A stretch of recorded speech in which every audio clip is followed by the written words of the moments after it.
최고위를 속속게 합니다. 추미애 당대표 발언이 있겠습니다. 오늘이 12월 19일이군요. 4년 전 오늘 모든 국가의 불행이 시작된 날이라 해도 지나친 말이 아니겠습니다. 우선 송구스럽고 미안합니다. 우리 야당이 대선에서 패배하고 국민의 고통이 시작되었기 때문입니다. 우리의 패배는 단순히 야권의 집권 실패에 그치는 것이 아니었고 그 고통이 고스란히 배가 되어 국민에게 전가되고 있었다는 것을 우리는 다시 한번 되새기겠습니다. 민주주의 후퇴와 민생 파탄, 더 나아가 헌정유린으로 이어지고 있는 오늘의 상황에서 야당의 패배는 국민의 고통이다라는 각오로 더 새롭고 마음을 다잡고자 합니다.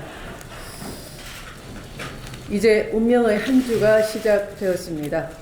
특검 국정조사 1심 재판 현재 이렇게 이어지게 되었습니다. 특검이 20일간의 준비 기간을 마치고 본격적인 수사에 돌입하고 국회의 국정조사 특위에는 핵심 증인인 우병우가 출석합니다. 최순실, 안종범 등 국정농단 주범 5명에 대한 첫 공판이 열리고 헌법재판소 또한 본격적인 심리에 들어갈 것입니다. 돌이켜보면 그 어느 것 하나 국민의 힘, 광장의 촛불이 없었다면 불가능한 일이었을 것입니다. 주권자인 국민은 이미 대통령을 탄핵했습니다. 주권자의 명령을 국회와 법원, 특검과 헌재는 한시라도 망각해서는 안 될 것입니다. 봉산개도 우수가교, 가는 길에 산을 만나면 길을 만들어 가고 물을 만나면 다리를 만들어 가자라는 말처럼 우리 각자에게 부여된 역할을 다해서 대통령 때문에 무너진 헌정 질서와 법치를 바로 세우는 과정이 되기를 촉구합니다. 박근혜 대통령의 헌재 답변서를 보니 몰랐다 선이었다. 정말 대국민 담화 수준에 머물러서 대단히 실망스럽습니다. 연좌제다 이런 말도 표현도 있었습니다. 연좌제란 자신이 짓지 않은 죄임에도 친족이라는 이유로 뒤집어 쓴다라는 뜻일 텐데요. 최순실이 친족이기 때문에 최순실이 지은 죄를 뒤집어 쓰고 있다라는 뜻인 것인지 친족의 사전적 의미를 모르시거나 연좌제의 의미를 모르시거나 이유가 납득이 되지 않습니다. 연좌제와 공범의 죄상은 분명히 구분이 되는 것입니다. 박근혜 대통령은 공동정범 또는 주범으로 공소장에 적시되어 있다는 것을 공소장을 다시 읽어보시길 바랍니다.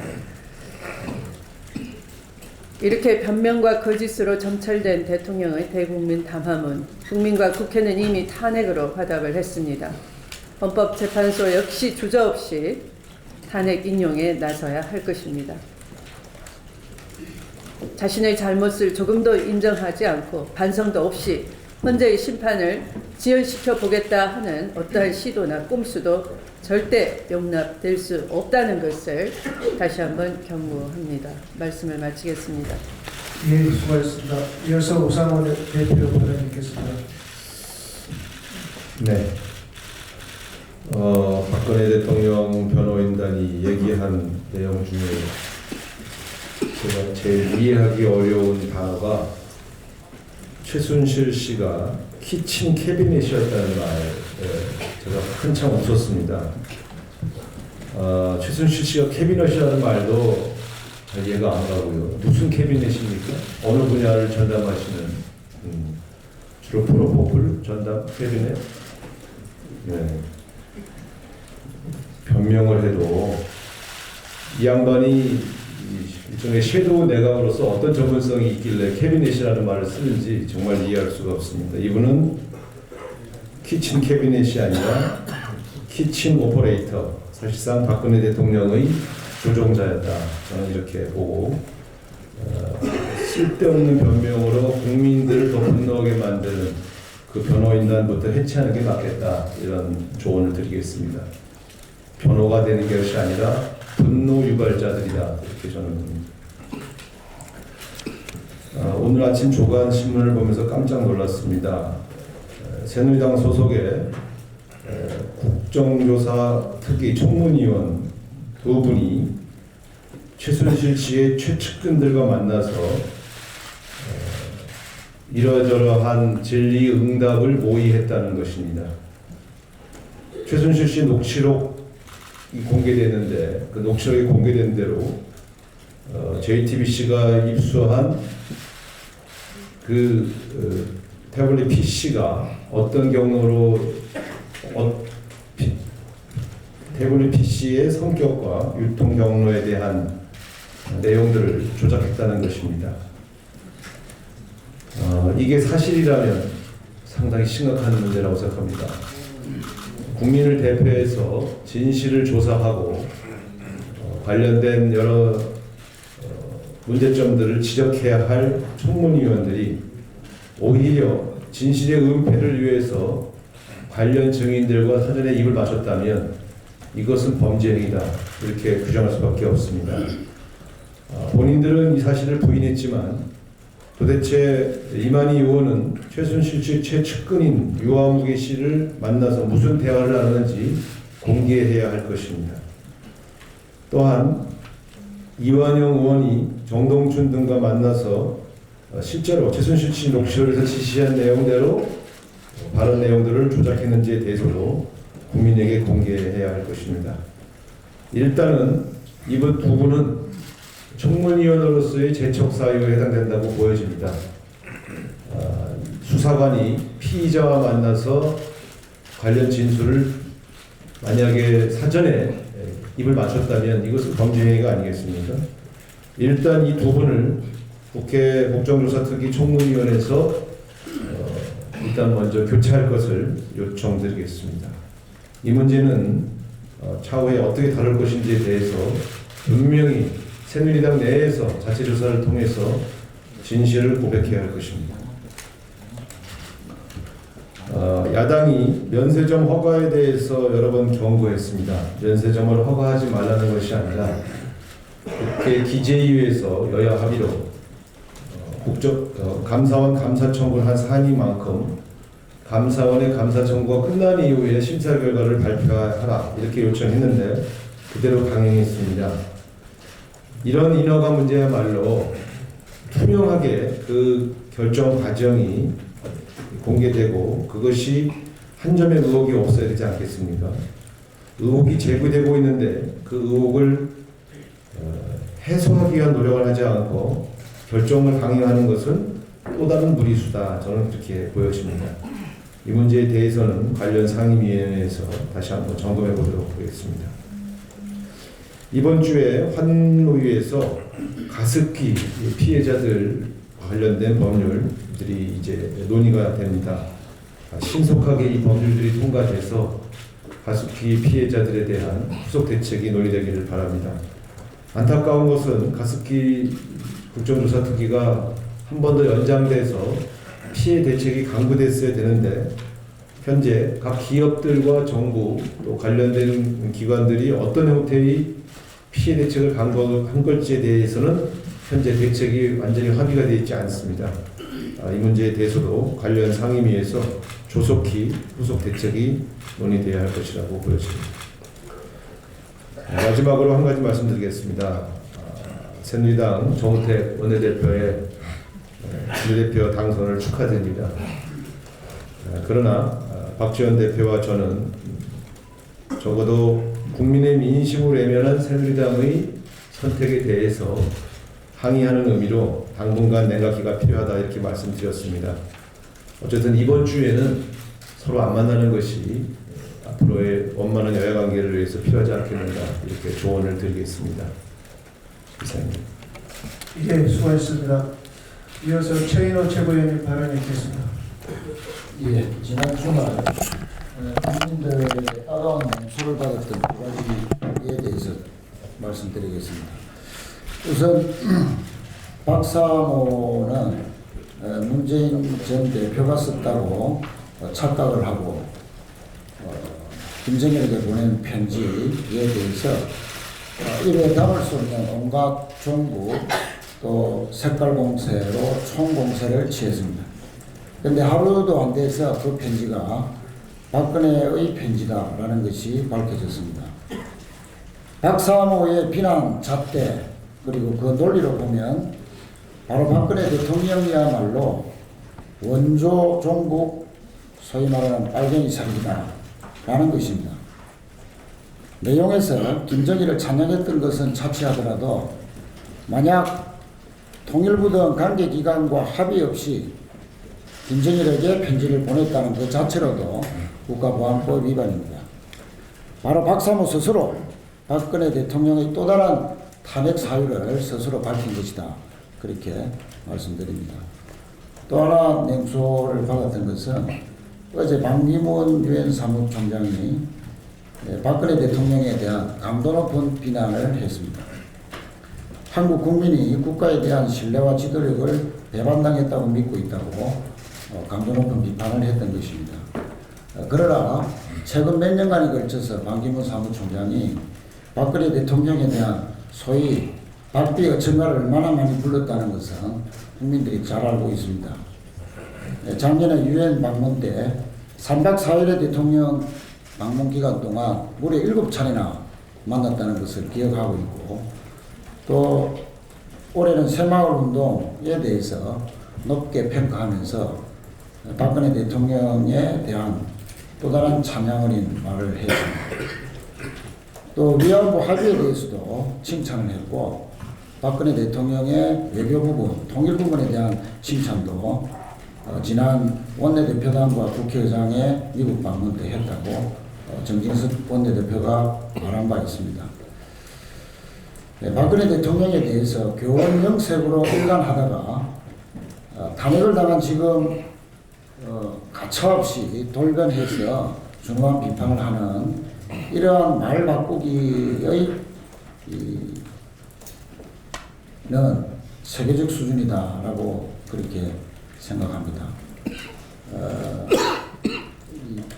친박에 기대어서 또 박근혜 대통령에 기대어서 용금을 꾸다가 말을 갈아타려는 기색이 역력합니다.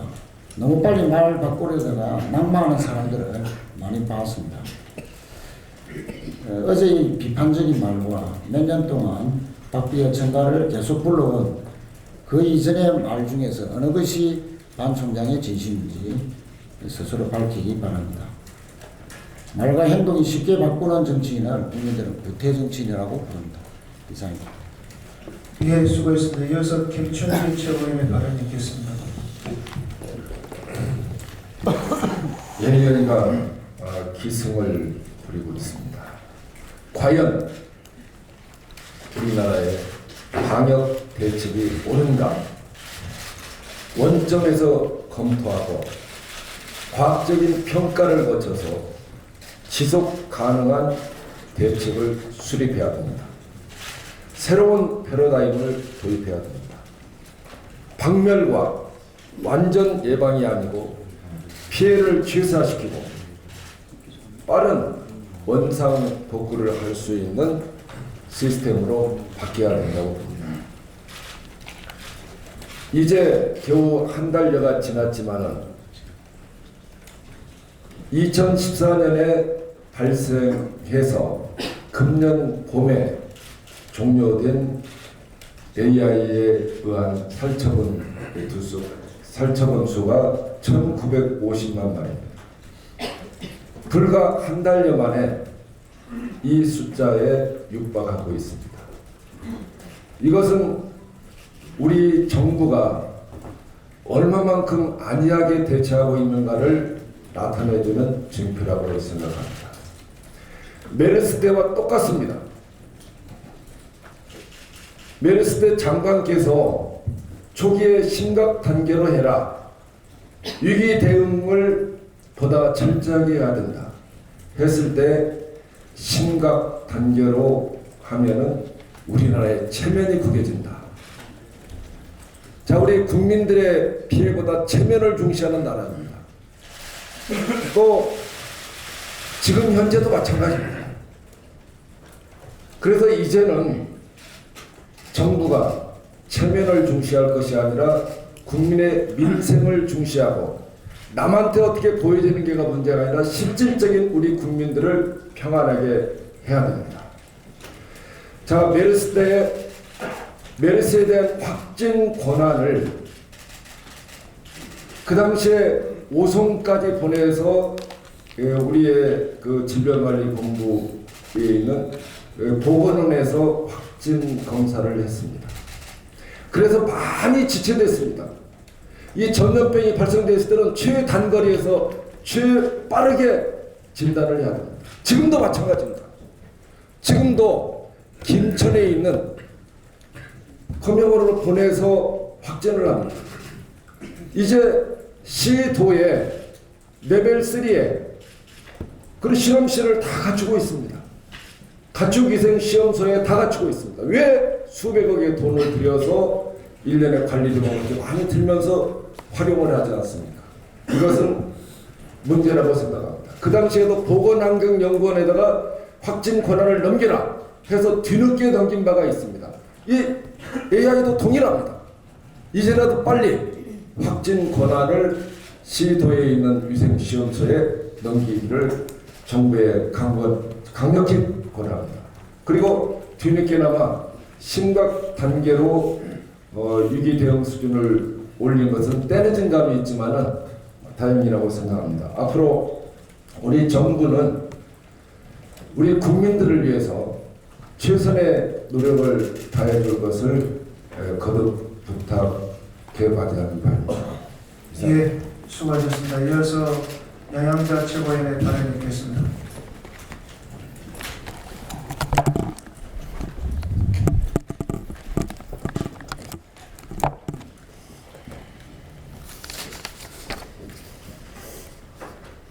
우선 박근혜 대통령 오촌 살인 사건 관련해서 SBS 그것이 알고 싶다에서 방영된 박근혜 대통령 오촌 살인 사건이 지금 파문을 일으키고 있습니다.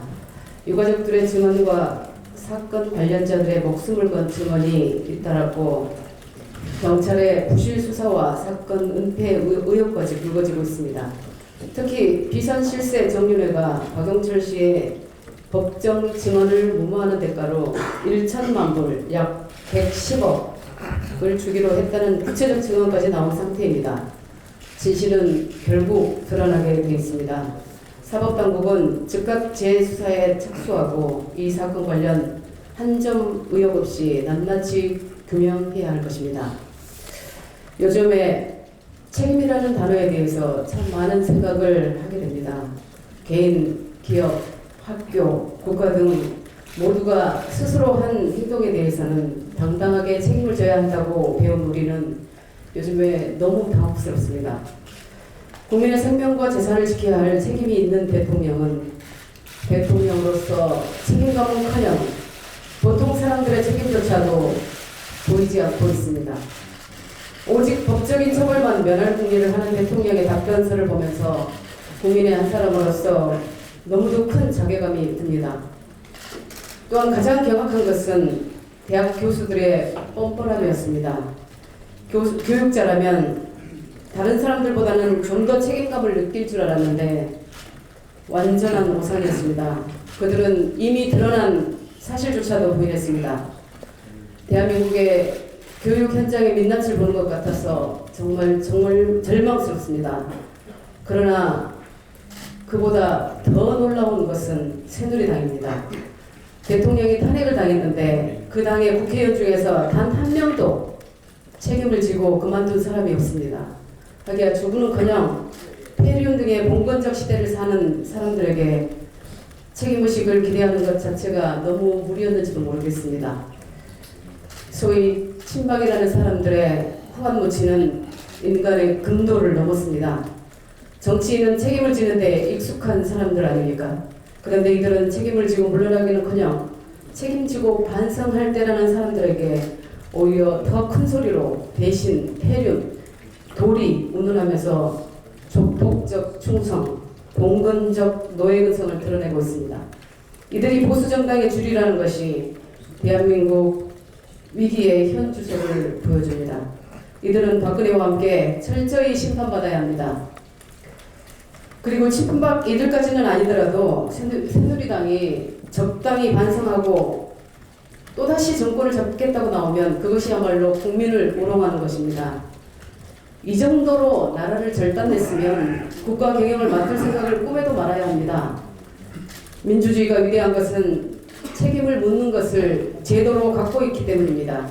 선거를 통해서 책임을 묻는 것이 민주주의의 핵심입니다. 그것이 작동하지 않으면 민주주의는 죽은 것입니다. 박근혜 대통령 탄핵으로 책임이 끝나는 것이 아닙니다. 새누리당에게도 끝까지 법적, 정치적 책임을 물어야 합니다. 우리는 반드시 정권 교체를 이루어내야 합니다. 그렇게 못한다면 우리가 책임을 다하지 못한 것이 되는 것입니다. 이상입니다. 예, 수고하셨습니다. 이어서 김명관 최고위원의 발언이 있겠습니다.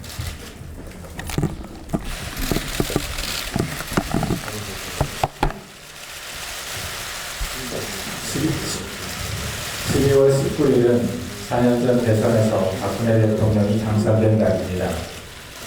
박근혜 대통령은 선거 기간은 물론 당선된 뒤에도 유난히 강조한 말이 있습니다. 바로 원칙과 신뢰였습니다. 원칙과 신뢰를 내세워 대통령에도 당선되었고 국정을 운영하겠다고 약속도 했습니다. 그런데 지금 그 약속이 어떻게 되었습니까? 기말 필요 없이 완전히 무너졌습니다. 국정 운영의 원칙은 전혀 없고 오로지 최순실 비선 실세만 있었습니다. 자격도 없는 비선 실세들이 경제를 주무르고 외교와 안보에까지 개입해서 국가 운영을 망쳐놨습니다. 국민과의 신뢰도 산산조각이 났습니다. 경제를 살리겠다, 일자리를 늘리겠다, 복지를 증진시키겠다, 경제 민주화를 이루겠다고 했던 약속은 하나도 이행되지 않았습니다. 박근혜 대통령 10대 공약 중 제1번인 가계부담 덜기는 오히려 가계부채 촉폭증으로, 두 번째인 국가 책임 보육은 정부의 보육 예산 중단과 보육 대란으로, 3번인 교육비 걱정 덜기는 사교육비 증가로 끝나서 민생은 갈수록 악화되어 가고 있습니다. 10대 공약 중 나머지 공약들을 일일이 더 말할 필요도 없습니다. 결국 보다 못한 국민들이 박근혜 대통령을 대통령직에서 파면한 것입니다. 단 하루라도 국가 운영을 맡길 수 없기에 대통령 즉각 해진을 요구하고 나선 것입니다. 벌써 2달 넘게 광화문에 운집한 수백만 촛불 시민들의 목소리입니다. 그런데 박근혜 대통령은 끝까지 거짓과 변명으로 버티고 있습니다. 참 딱합니다. 헌법에 있는 대통령 탄핵 사유로 명시되어 있는 헌법 위반을 추상적이라는 이유로 법률 위반에 대해서는 사실관계를 모두 부인하고 피고인의 방어권이 있고 아직 범죄가 확정되지 않은 검사의 사사로운 개인 의견일 뿐이어서 탄핵의 이유가 없다고 얘기합니다. 또 후한무치하게도 탄핵이 대통령의 임기를 보장하고 있는 헌법을 위반하는 것이라는 궤변도 늘어놓고 있습니다. 심지어 세월호 관련해서는 대규모 인명피해 정황이 드러나자 신속하게 중앙재해대책본부에 나가서 현장 지휘를 했다고 강조를 했습니다. 도대체 얼마나 더 취해지려고 하십니까? 그렇게 당당하고 떳떳하다면 왜 3번이나 대국민 담화를 발표하고 사과를 했습니까? 왜 퇴진할 테니 국회가 퇴진 시기를 정해달라고 얘기했습니까? 국회가 국민의 뜻을 받들어 탄핵소추안을 통과시켰는데도 국민들은 계속 촛불 집회를 이어가고 있습니다. 지난주에도 광화문에서 70만 개의 촛불을 밝히고 박근혜 대통령의 즉각 퇴진과 헌재의 빠른 탄핵 인용을 촉구했습니다. 원칙도 신뢰도 다 무너진 정책을 계속 추진하겠다며 대통령 행세를 하는 오만한 황교안 총리의 퇴진도 요구했습니다. 총리는 대통령 직무를 총괄보좌 하는 직무이기 때문에 헌법 파괴, 국정농단, 권력형 비리에 황 총리도 큰 책임이 있습니다. 황 총리는 마치 대통령이 된 양 행동하지 마시고 국민에게 속죄하는 자세로 현 정국을 관리해 나가야 한다는 것을 늘 명심하십시오. 국민은 이제 알고 있습니다. 원칙과 신뢰가 무너진 대통령은 단 하루도 국가를 이끌 수 없습니다. 이제 더는 국민을 참담하게 만들지 마시고 즉각 퇴진하십시오. 이상입니다.